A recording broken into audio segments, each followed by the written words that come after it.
The New Neighbor and the Rose King. The U-Haul rattled to a stop, its weary engine sighing as Maya killed the ignition. Exhausted, she leaned against the steering wheel, surveying her new kingdom, a postage stamp-sized front yard leading to a slightly dilapidated, but charming, bungalow. It was hers. Well, hers and the bank's, for the next 30 years. Before she could even wrestle open the stiff driver's side door, a shadow fell across it. A man, older, with kind eyes crinkled at the corners and hands that looked like they'd spent a lifetime wrestling with the earth, stood smiling. "Welcome to the neighborhood," he said, his voice a low rumble. "I'm Sam, your next-door neighbor." "Maya," she replied, shaking his hand. His grip was surprisingly strong. "It's good to be here." She felt a wave of fatigue wash over her. Sam's gaze drifted past her to the truck. "Looks like you've got your work cut out for you. Need a hand?" "Oh, that would be amazing." Relief flooded her. The afternoon sun beat down as they unloaded boxes, furniture, and a small, pathetic-looking flat of tomato seedlings Maya had optimistically purchased. Sam, despite his age, moved with surprising efficiency, hefting boxes that Maya struggled to even nudge. "So," she said, wiping sweat from her brow as she surveyed the barren patch of dirt she envisioned as her future garden, "I was thinking of putting in a vegetable garden." Sam chuckled, a warm, comforting sound. "Ambitious. The soil around here isn't exactly known for its fertility. Mostly clay." He picked up a handful, crumbling it in his fingers. "Needs a lot of amending." Maya, undeterred, grabbed a trowel and attacked the earth with gusto. She'd watched countless YouTube videos on gardening, she knew exactly what to do. Except the trowel kept clanging uselessly against the hard-packed clay. Perspiration plastered her hair to her forehead. Sam watched patiently, a slight smile playing on his lips. After a particularly frustrating clang, Maya threw the trowel down in exasperation. "This is impossible." "Patience, Maya," Sam said, his voice gentle. "Gardening is a marathon, not a sprint." He then showed her how to properly loosen the soil, adding compost and peat moss from his own seemingly endless supply. Even with his help, the process was slow, arduous, and utterly deflating. As the sun began to dip below the horizon, casting long shadows across the yard, Maya finally managed to plant her seedlings. They looked small and fragile against the unforgiving earth. She watered them, a knot of anxiety tightening in her stomach. She had a sinking feeling they wouldn't make it. Later, after a quick shower, she sat on her porch, a glass of lemonade in hand, and glanced next door. Sam's garden was a riot of color and life. Lush green foliage spilled over meticulously crafted borders. But her eyes were drawn to one plant in particular, a rose bush, laden with blooms of a deep, velvety crimson. It was magnificent, a testament to years of care and dedication. She'd heard whispers in the neighborhood about Sam's prize-winning rose. The Rose King, some called him. She felt a pang of envy, sharp and unexpected. Her puny tomato plants seemed even more pathetic in comparison. Could she ever create something so beautiful? Doubt gnawed at her. Maybe she should just stick to ordering takeout. A plea for Green Thumb help. Maya's tomato plants looked defeated. Their leaves, once a vibrant green, now hung like tattered flags, tinged with yellow and brittle at the edges, reaching for the cracked earth. She prodded the soil with a finger. Desiccated. Another forgotten watering. A wave of self-doubt washed over her. Perhaps she simply wasn't cut out for this. She hurled her trowel into the gardening box. The resulting thwack mirrored the irritation simmering within. Images of flawless, flourishing gardens online felt like a deliberate taunt. She envisioned plump, red tomatoes, not presiding over a botanical hospice. Wiping a smudge of soil across her brow, she conceded a temporary setback. Which meant facing the inevitable, asking Sam for guidance. A nervous flutter stirred in her stomach as she crossed the strip of lawn dividing their properties. Sam's garden was a vibrant explosion of life, almost aggressively healthy. Intimidating was an understatement. She faltered at his porch, hand hovering above the doorbell. What if he ridiculed her? Deemed her a hopeless case? Gathering her courage, she pressed the bell. A warm chime echoed within, followed by the scuff of approaching footsteps. The door opened, revealing Sam, his face etched with genuine warmth. He was dressed in his usual gardening uniform, faded bib overalls, and a well-worn straw hat perched jauntily on his head. Maya. What a delightful surprise. Come on in. He gently guided her inside. Hi, Sam, she mumbled, eyes flitting around the inviting, book-lined living room, sunbeams illuminating floating dust particles. I need assistance. Sam gestured toward a welcoming armchair. Assistance with what, my dear? Finally ready for my zucchini bread secret. Maya managed a weak smile. It's the garden. My tomatoes are failing. The words burst forth, a dam releasing pent-up frustration. I'm doing everything, watering, feeding, but they're just getting worse. Sam's smile became softer, understanding. He listened patiently as Maya recounted her horticultural woes, her voice thick with discouragement. When she finished, he nodded knowingly. Gardening is a capricious mistress, Maya, he observed, his tone soothing. It demands time, perseverance, and a bit of savvy. Don't be so hard on yourself. He paused, a glint in his eye. Tell you what, let's take a look at your plants. And then, over lemonade, I can divulge a few secrets. A wave of relief surged through Maya. Really? You'd do that? Of course, dear. What are neighbors for? He gave her shoulder a friendly pat. Now, let's go see about those tomatoes. Secrets of the soil. So, Earth is just Earth, yeah? Maya queried, leaning against Sam's time-worn workbench. The sharp tang of cedar mingled with an underlying muskiness inside his potting shed. A low chuckle rumbled from Sam's chest. Equating all soil is like saying every painting's identical because they all use pigment. We've got sandy stuff, which drains faster than a sieve and starves plants of sustenance.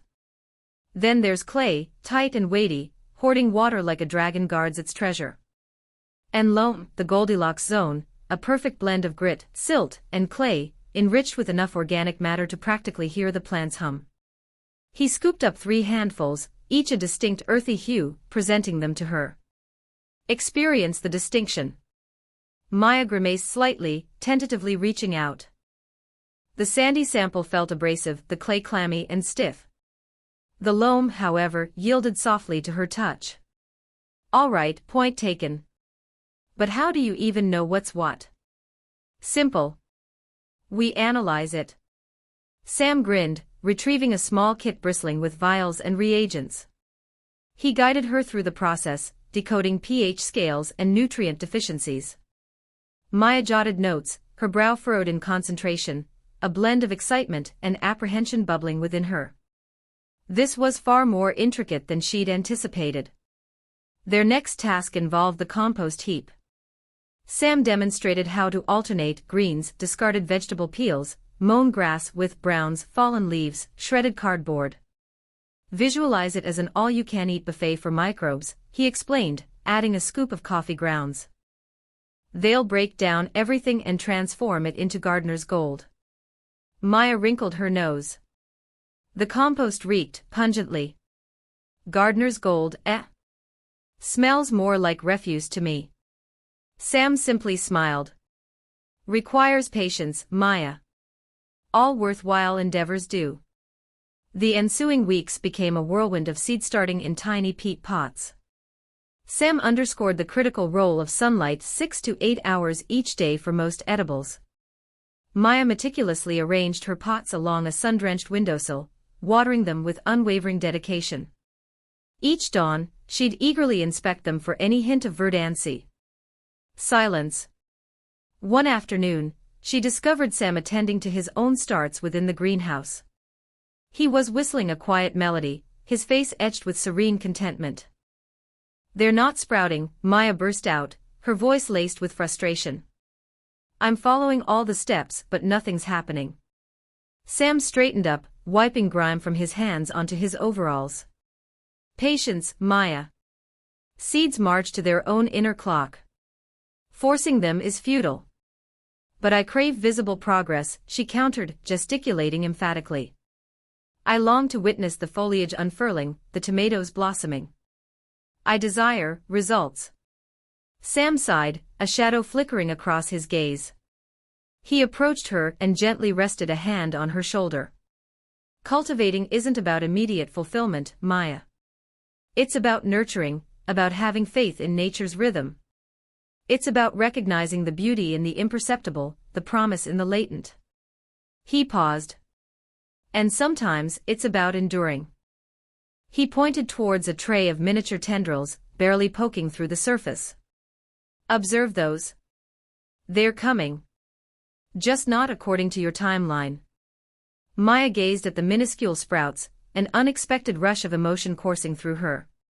It transcended tomatoes. It revolved around something deeper, something just beyond her grasp. Perhaps Sam held the truth. Perhaps patience wasn't merely a virtue, perhaps it served as the key to unlocking not only the soil's secrets, but something profound within herself. Weeding and wisdom. The sun was a relentless hammer, forging beads of perspiration on Maya's forehead as she grappled with a defiant dandelion. I'm beat, she finally declared, dropping the trowel. They're an unyielding menace.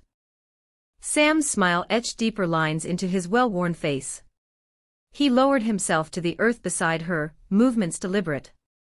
That's the gardener's lot, Maya. And life, I reckon. Unwanted things always seem to push their way through. Deftly, he coaxed the soil around the weed with his tool and extracted it, roots intact. Gotta get the whole shebang. Otherwise, you're just giving it a haircut. Maya observed, a flicker of admiration in her eyes.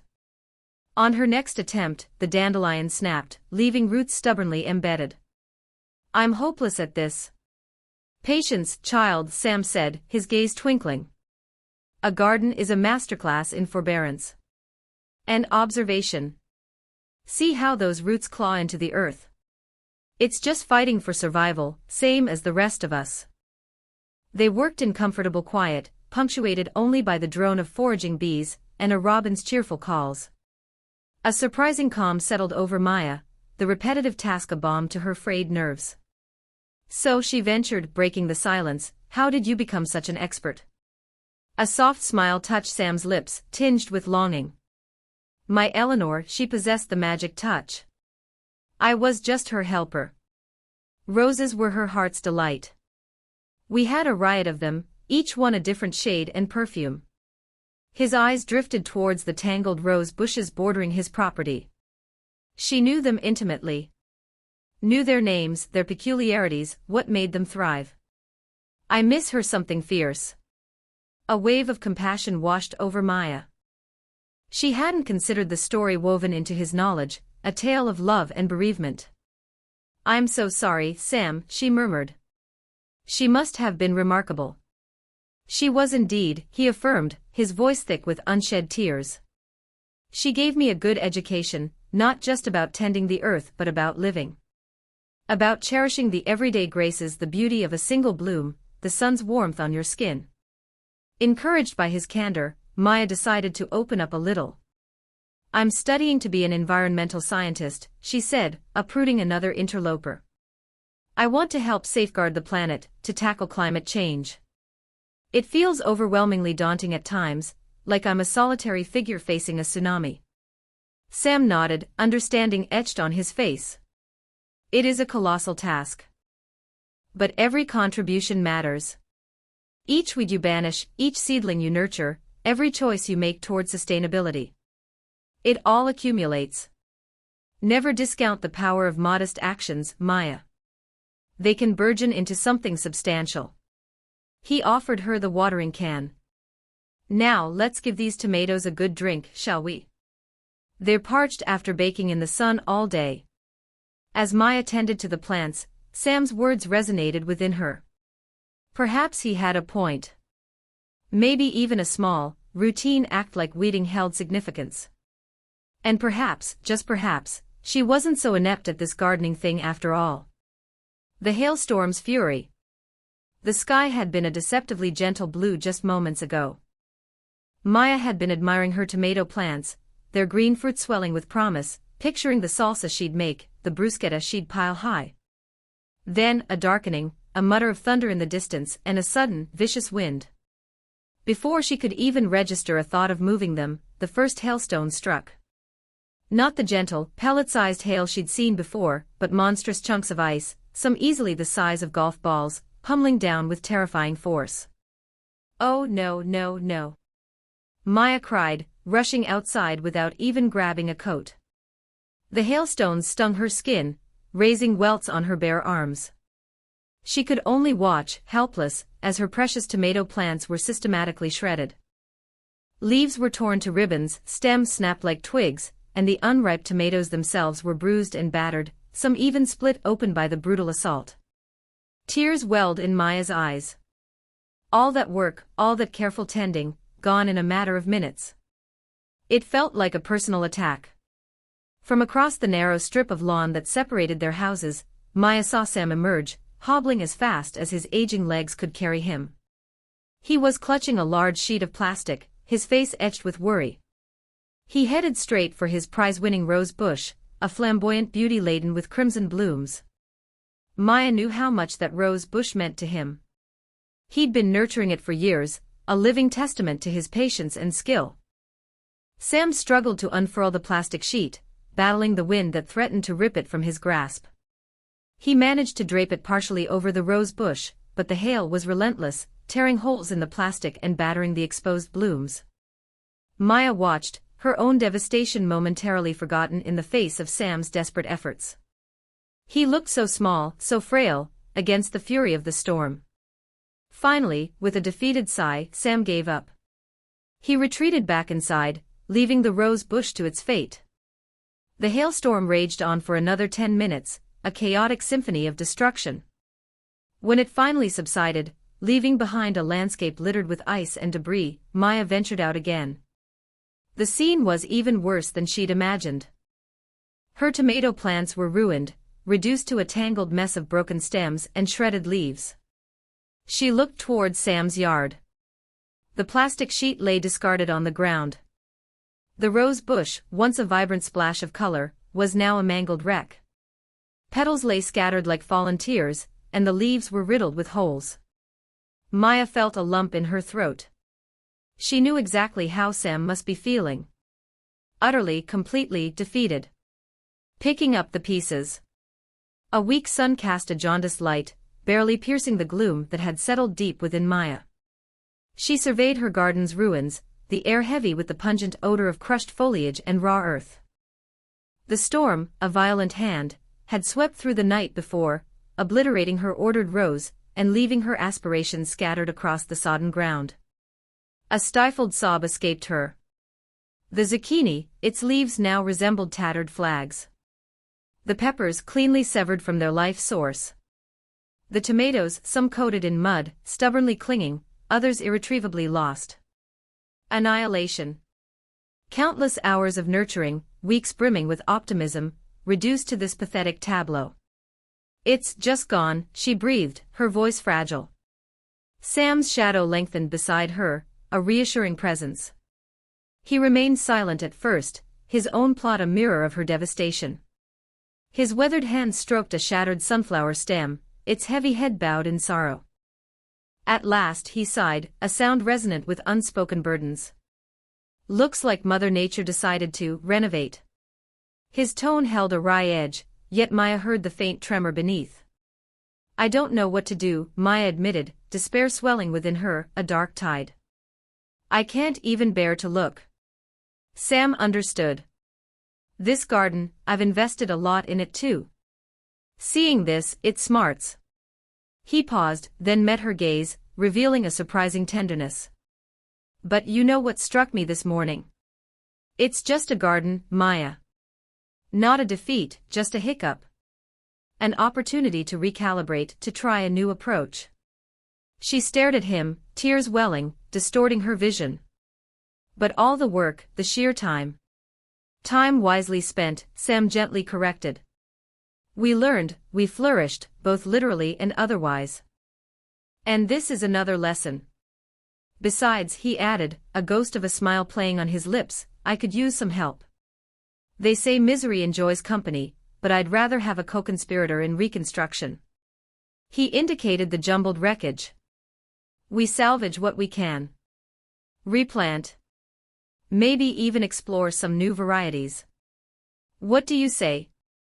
Care to lend an old codger a hand in the dirt? A fragile ember of hope ignited within Maya's chest. Facing this desolation alone seemed an impossible task. Yet, working alongside Sam, perhaps she might rediscover the resolve to rebuild. She inhaled deeply, the scent of wet soil grounding her. Okay, she responded, a small smile touching her lips. Let's start picking up the pieces. Sam squeezed her shoulder, the corners of his eyes crinkling. Atta girl. Now, let's unearth those pruning shears. This botanical nightmare isn't going to resolve itself. A contest of courage. The morning after the hailstorm demanded a grim reckoning. Where vibrant life had flourished, now lay a disarray of ruin.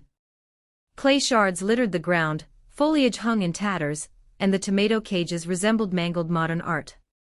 Maya knelt, her heart sinking as she assessed her champion zucchini, now a casualty. Nearby, Sam, brow creased with determination, hammered at makeshift supports for his beleaguered bean trellis. Mend what you can, he said, his focus unwavering. Nature delivered a blow, but we're not out yet. Their shared labor unfolded in a quiet understanding, broken only by the rhythmic clang of metal and Maya's sighs of dismay. Bamboo stakes became splints for fractured stems, and the remnants of protective covers shielded the vulnerable seedlings, yet the sting of irreparable loss lingered. Later, swiping perspiration, Maya gazed at her garden, a study in resilience and wreckage. Devastated, she murmured, nudging a remaining hailstone with her toe. Sam chuckled, pointing towards a solitary tomato plant standing defiant, boasting several unblemished, scarlet fruits. Now there's a contender, he declared. And speaking of contenders, that annual Harmony Creek Garden show. Maya groaned. Don't even. There's nothing here fit to compete. That beauty begs to differ, Sam countered. Finest specimen I've seen in ages. A testament to tenacity. Maya hesitated. The contest held significant weight in Harmony Creek, an arena for horticultural prowess and year-long bragging rights. While she had always harbored dreams of participating, she felt daunted by the seasoned veterans, whose plots displayed meticulous cultivation. I don't know, Sam. Remember Mrs. Gable's famous roses? And Fitzwilliam practically lives among his orchids. I'd just make a fool of myself. Sam leaned on his shovel, his gaze unwavering. Make a fool of yourself. You revived that plant from near oblivion. That's more impressive than any store-bought fertilizer. Besides, he added, a playful glint in his eyes, a little friendly rivalry never hurt anyone. It might even inspire those long-timers. Maya gnawed on her lip, imagining the endless rows of flawless blossoms and colossal vegetables. The idea of presenting her scarred but surviving tomato felt exposed.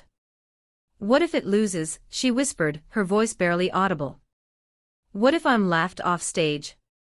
Sam straightened, his expression softening with empathy. Then you'll have gained valuable insight. That even in defeat, there's a chance for growth.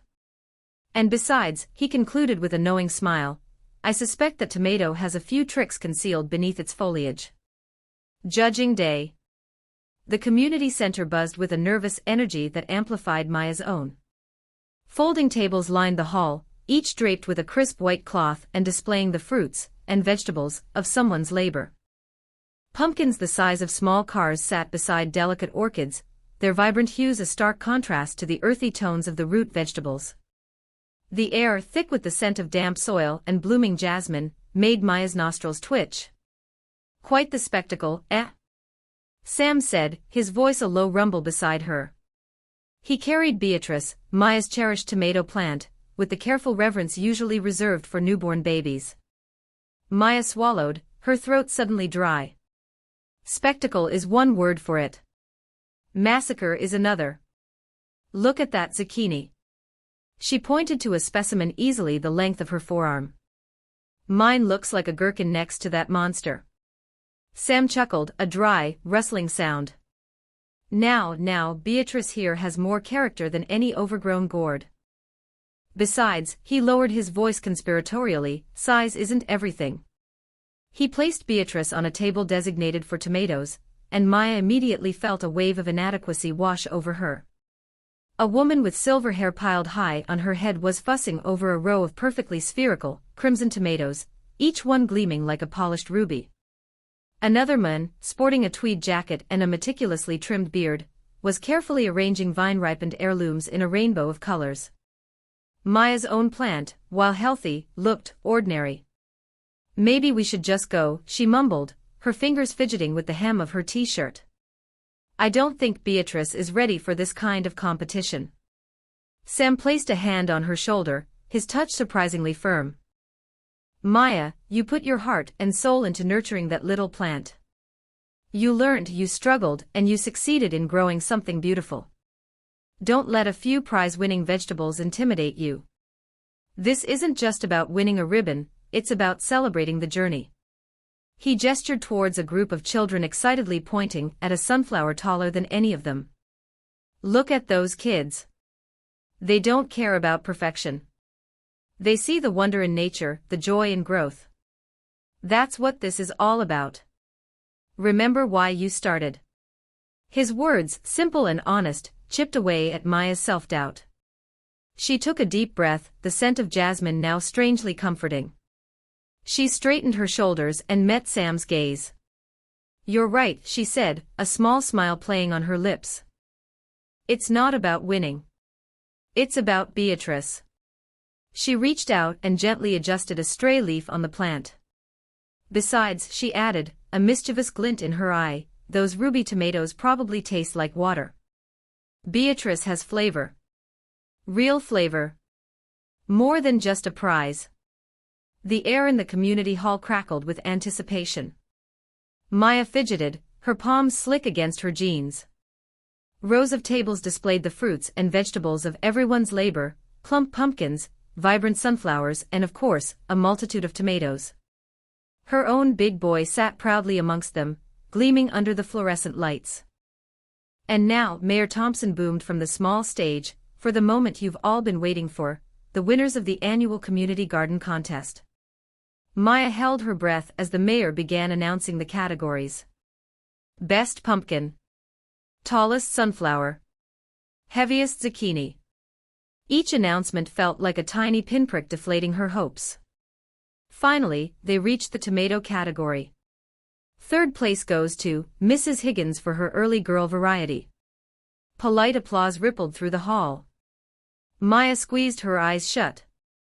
2 more to go.